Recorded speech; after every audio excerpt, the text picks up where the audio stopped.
If you're interested in buying Palantir stock, then please keep watching this video because we're going to look at the company's recent news, how the market's treating the company, and what are the technicals telling us.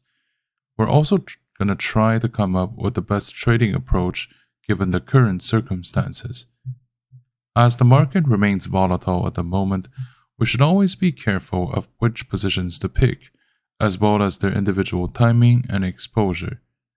Before the video begins, if you would like to see more stock analysis videos like this one, please remember to like, comment, and subscribe to my channel. Palantir is currently around $15.60, which is within the range it has been trading since May 2023. The market has been relatively kind to the company, which is currently surfing on both the AI wave as well as on its capacity of raising enough capital for the operational needs.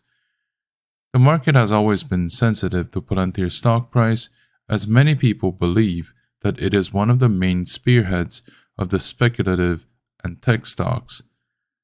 Whenever there is a reason to push it upward, the market usually doesn't hesitate doing so. Another way to look at it right now is the fact that Palantir has been trading around its relatively high level despite the bearish macroeconomic trends. With that being said, let's also take a look at the technicals. The trading volume of Palantir has been around 50 million shares versus the average volume of 58 million shares. Over the previous 52-week period, the price fluctuated between $5.84 and $20.24. The volume of shares traded tells us how many shares are being bought and sold at any given point in the market, and if there is enough liquidity to support a trading strategy. If the float is very thin, it would mean that the stock price could be very easy to influence. But low liquidity could mean that the demand is limited as well. When we compare the current volume against the average volume, there might be the possibility for trend reversal or the breakthrough. For example, if the stock were to break through, the volume would be much higher than the average volume. If the stock were to fall through, meaning if the stock were to, let's say, pull back, then the current volume would be much lower than the average volume as well. The market cap of Palantir is currently around $34 billion, compared to an enterprise value of $15 billion. As we compare the current price to the historical price fluctuations, the stock is 14% higher than the 1-month low, 14% higher than the 3-month low, and 6% higher than the 52-week low. On the options market, which often gives us a hint on the market sentiment about where the stock price is probably going to go next, the implied volatility is 83%, compared to the historical volatility of 56%. The put-call volume ratio is 93%. It's normal for many stocks to have a higher put option volume than what they deserve, as many people choose to have put options to hedge their long positions. The most recent volume of options traded is around 209,000 contracts a day versus the 30-day average of 302,000. In terms of open interest, the most recent volume of open interest is 2.8 million contracts compared to the 30-day average of 2.7 million contracts. In terms of the shareholder structure, institutional shareholders own 36%, likely as a result of the short selling of the outstanding shares. The biggest shareholders include Vanguard, Renaissance, and BlackRock. Usually, it is better to see some institutional participation when holding a stock long-term because it offers a layer of stability and a token of reliability in the medium to long term. It means that the market is confident that it will deliver value in the long term, which is a very important factor to consider for the investors. I personally consider that a minimum threshold should be around 25 to 30% of institutional ownership, although there are many exceptions to this rule as well. The current short interest is around 8% of the total float, and 60% of the transactions are coming out from the dark pools. Typically, if the short interest is above 15% of the total volume, with a significant chunk of it coming from the dark pools, it may suggest that there are institutional positions taken to short the stock. This is not the case currently as far as Palantir is concerned.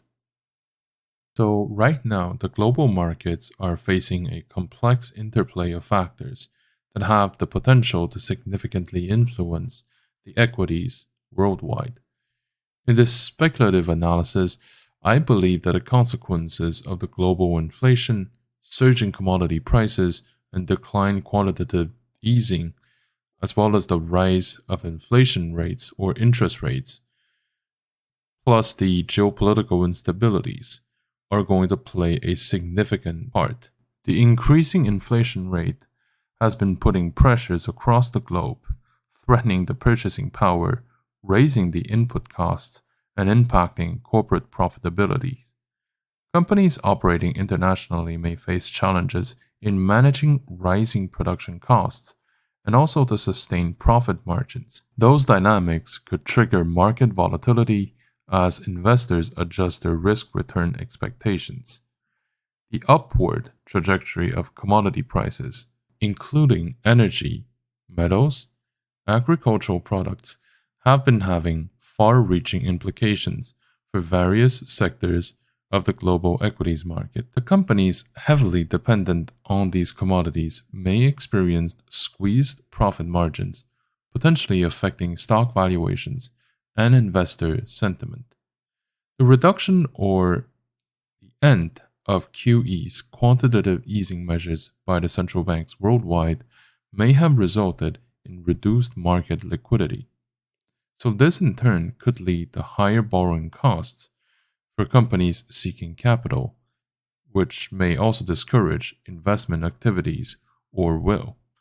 The elevated market volatility plus the reduced investors' appetite may also continue to occur.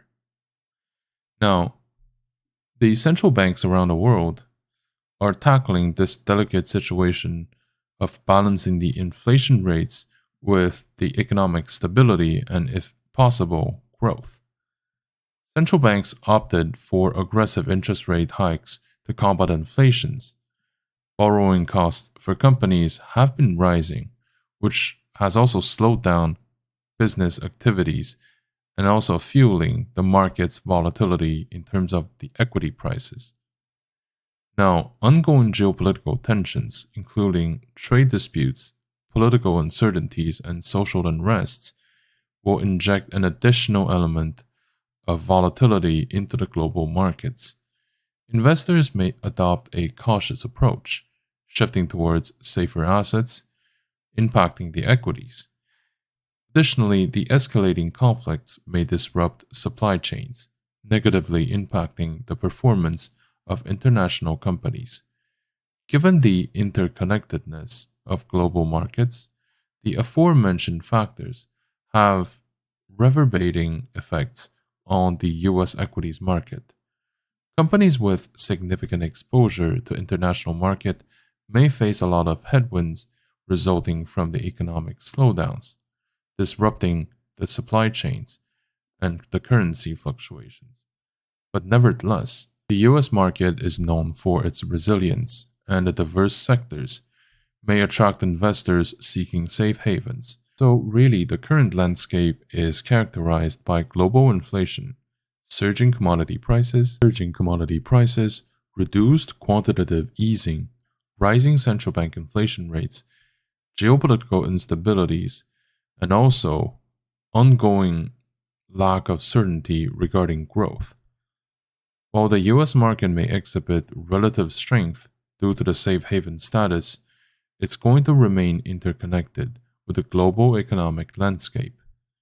For long-term investors, these conditions may offer opportunities to identify undervalued companies with strong fundamentals and international diversification. With that being said, short-term trades should be approached with caution because of the increased volatility and uncertainty. And also, we should be careful when assessing individual companies, sectors, or regions, instead of choosing ETFs. Personally, my conclusion regarding Palantir is that the stock is generally considered to be a buy, even if, in my mind, it is a little bit too high to commit the majority of your capital in. I would wait for a few weeks, see if it can go below 15% in order to bag in most of your allocation. Otherwise, I believe that a slow purchasing pattern over the next few years is also the way to go.